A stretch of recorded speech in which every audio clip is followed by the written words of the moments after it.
गाड़ी जो है मतलब कि है, पासपोर्ट है, ICICI डेबिट कार्ड है, और जिससे पैसा निकाले थे तो ये है पैन कार्ड, ब्लैंक चेक। दिनांक 14 जनवरी को भेलूपुर थाना क्षेत्र के एक साड़ी का कारोबारी जो साड़ी बनाने का काम करते हैं, महमूद आलम, जिनकी उम्र लगभग 50 वर्ष के आसपास थी, रोहिला मोहल्ले के रहने वाले थे। ये संदिग्ध परिस्थितियों में गायब हो गए। इनके बेटे को शाम को 6 बजे के आसपास फ़ोन आया। फ़ोन इन्होंने ही किया और ये कहा कि हम बहुत ही संकट में हैं, 8 लाख रुपए की व्यवस्था कर दो। और बेटे द्वारा उपेक्षापूर्ण उत्तर दिए जाने के बाद फ़ोन बंद हो गया। फिर 2-3 कॉल और आई, लेकिन दोनों का संपर्क नहीं हुआ। शाम को 10 बजे के आसपास थाने को सूचना दी गई। तत्काल कमिश्नरेट पुलिस और सर्विलांस की टीम, यशोजी की टीम, सबने मिलकर संयुक्त रूप से प्रयास प्रारंभ किया और उसी के क्रम में ये 3 अभियुक्तों की गिरफ्तारी की गई है, जिनके द्वारा बहुत ही कहानीपूर्ण तरीके से महमूद आलम का अपहरण किया गया था। कहानी कुछ इस प्रकार निकली इनकी गिरफ्तारी के बाद। ये पाया गया कि अनिरुद्ध पांडे और प्रवीण चौहान, ये जो 2 अभियुक्त हैं, दोनों को पैसों की आवश्यकता थी। इनमें से प्रवीण चौहान पहले जो है साइंस सिटी में काम करता था। कंपनी के भाग जाने के बाद वो साड़ी के काम में लगा और चौक थाना क्षेत्र में किसी साड़ी कारोबारी के यहाँ काम करता था। उसी के द्वारा एक टारगेट सेट किया गया महमूद आलम को। उन्हें एक ऐसे आदमी की तलाश थी जो महिलाओं के झांसे में आकर आसानी से जुड़ सके, फिर उसका अपहरण करके उससे पैसे की वसूली की जाए। और इसी के तहत बड़ी प्लानिंग से इसमें जो दूसरे अभियुक्त अनिरुद्ध पांडे हैं, इन्होंने अपनी पत्नी दिव्या सिंह उर्फ अंजलि पांडे को तैयार किया, जो बीमा एजेंट बनकर महमूद आलम के साथ दोस्ती करने लगी। कई बार उनकी दुकान पर गई और इस घटना के 3 दिन पहले भी जाके उन्होंने सूट वूट खरीदे और व्हाट्सएप पे चैटिंग करने लगी थी महमूद आलम के साथ। महमूद आलम उन पे आसक्त हो चुके थे और एक प्लानिंग के तहत इन तीनों ने एक फर्जी नाम पते पे, एक दूसरे व्यक्ति के नाम पते पे सिम लिया, नया मोबाइल ख़रीदा और घटना के दिन 14 जनवरी को दिन में 2-2:30 बजे के आसपास इस महिला दिव्या सिंह उर्फ अंजलि पांडे के द्वारा महमूद आलम को फ़ोन करके BHU परिसर में बुलाया गया। देखिए, इसके अतिरिक्त 2 अन्य व्यक्ति, एक तो जिन्होंने सिम बेचा इल्लीगल तरीके से, और जिस आदमी ने 150 रुपये लेके उस मोबाइल की दुकान पर काम करने वाला वर्कर राहुल अग्रहरी, उसने 150 रुपये लेके अपना आधार कार्ड ID प्रूफ जो है उपलब्ध कराया था। इन दोनों को भी समुचित धाराओं में गिरफ्तार किया गया।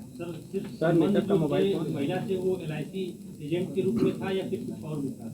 नहीं, देखिए भाई, महिला तो बहाने में इनके पास आती जाती थी झांसा देने के लिए, लेकिन दोनों के बीच जो महिला जिस झांसे में इनको फंसाना चाहती थी, उस लिमिट तक ये उस चक्कर में फंस चुके थे और उसी के बुलाने पर ये गए। पूरा मामला हनी अटैक का कहा जा सकता है? हाँ, एक तरह से कहा जा सकता है कि महिला के माध्यम से इनको झांसे में लिया गया और फिर इन्हें कब्जे में लेकर के वसूली की गई। और चूँकि फिरौती की रकम प्राप्त होने की इनको कोई उम्मीद नहीं थी और ये जानते थे कि अगर ये छूट गए तो ये सबका पोल खोल देंगे, अभियुक्तों की पहचान हो जाएगी, तो इस कारण से इन्होंने इसकी हत्या कर दी। सर, महमूद की हत्या कभी पुलिस को सूचना देने के पहले उसके बाद? देखिए, पुलिस को सूचना 10 साढ़े 10 बजे के आसपास रात में मिली थी, जबकि उसकी हत्या लगभग 8 बजे के आसपास इन लोगों ने कर दी। स्कूटी को विश्वनाथ मंदिर के बाहर खड़ी करके एक प्लान्ड वे में प्रवीण चौहान की एक SUV 500 सफ़ेद गाड़ी है, उसमें उस महिला के साथ बैठ गए। ड्राइविंग सीट पे प्रवीण चौहान था। महिला अंजलि पांडे का पति अनिरुद्ध पांडे बाद में मिला। ये गाड़ी में उस महिला के साथ छेड़छाड़ सा करना प्रारंभ किए, क्योंकि इन्हें विश्वास था कि महिला इन पे आसक्त है। और इन तीनों ने इनको लेकर के शहर के बाहर जौनपुर रोड पर लगभग 25-30 किलोमीटर फूलपुर तक ये लोग गए और वहाँ से उन्होंने फ़ोन कराया था इनके बेटे को।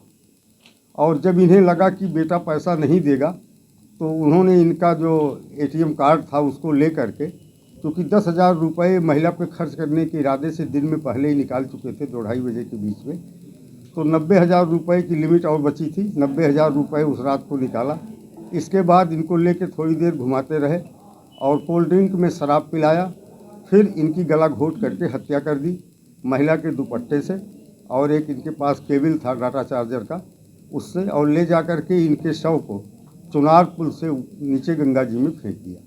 दूसरे दिन फिर 1 लाख रुपए उस एटीएम से इनके खाते से निकाले, और इस बीच में हमारी टीमों ने प्रयास करके इन्हें पकड़ लिया है। शव को बरामद करने का प्रयास किया जा रहा है, क्योंकि ठंडक की वजह से अभी तक शव संभवतः सतह पर नहीं आया है, लेकिन लगातार हमारी टीमें प्रयास कर रही हैं कि शव की बरामदगी कर ली जाए। इनके कब्जे से इस नगद 1,73,000 रुपये जो एटीएम से निकाले गए थे बरामद किए गए हैं।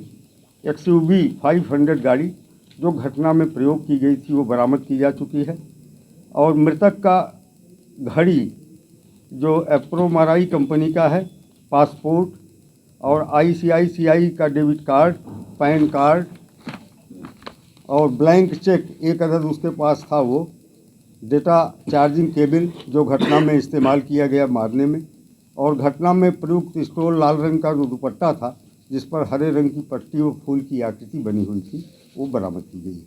इस पूरे घटनाक्रम के अनावरण में हमारी सर्विलांस टीम ने, हमारी SOG की टीम ने और थाना भेलूपुर की पुलिस ने अथक प्रयास करके बिल्कुल एक अंधे केस को खोलने का काम किया। इनका कोई आपराधिक इतिहास? इनमें से जो एक अभियुक्त है प्रवीण चौहान, इसके खिलाफ 6-7 मुकदमे मऊ में दफ़ा 25 के आर्म्स एक्ट के दर्ज हैं, और एक मुकदमा सिगरा थाने में 2013 का दर्ज है। शेष अन्य 2 अभियुक्त जो अनिरुद्ध पांडे और उसकी पत्नी अंजलि पांडे हैं, इनका कोई आपराधिक इतिहास नहीं। सर, कब से रेकी कर रहे थे ये पता चला है? ये पिछले 3 महिला जो है